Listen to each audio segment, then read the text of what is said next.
Hi guys, welcome to our channel. తనుజని అడ్డంగా book చేసిన నాగార్జున పరువు మొత్తం పోయిందిగా.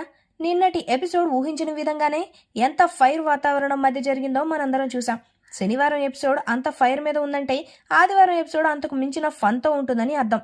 ఈ సీజన్లో కూడా ఆదివారం ఎపిసోడ్ అదిరిపోయిందని కాసేపటి క్రితమే విడుదల చేసిన ప్రోమోని చూస్తే అర్థమవుతోంది.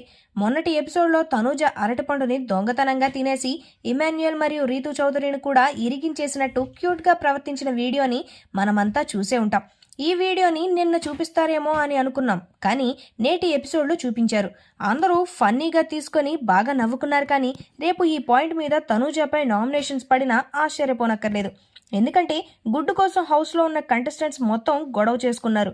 మరి దొంగతనంగా తిన్న అరటిపండు కోసం కూడా అంతే గొడవ పడతారు కదా. తనూజ మీద నమ్మకంతో ఓనర్లు ఉన్నారు. వాళ్ళు లేని సమయంలో ఇలా ఎన్ని అరటిపండ్లు, యాపిల్ పండ్లు తిని ఉంటుందో అని ఓనర్లు అనుకోవచ్చు కదా. అందుకే ఆమెపై నామినేషన్స్ వేసేందుకు కంటెస్టెంట్స్కి మంచి చాయిస్ దొరికింది. ఇది తారాస్థాయికి చేరి పెద్ద గొడవకు కూడా దారితీయొచ్చు. ఈ రోజుటి ఎపిసోడ్ వరకు ఇది ఫన్ యాంగిల్లో తీసుకున్నారు, కానీ రేపు నామినేషన్స్లో ఇదే పెద్ద సమస్యగా మారే అవకాశం కూడా లేకపోలేదు. ముఖ్యంగా మాస్క్ మ్యాన్ ఖచ్చితంగా దీనికి పెద్ద గొడవే చేస్తాడు. చూడాలి మరి ఏం జరగబోతోంది అనేది. ఈ వీడియో మీకు నచ్చినట్లయితే లైక్ చేయండి, షేర్ చేయండి, సబ్స్క్రైబ్ చేయండి. Thanks for watching.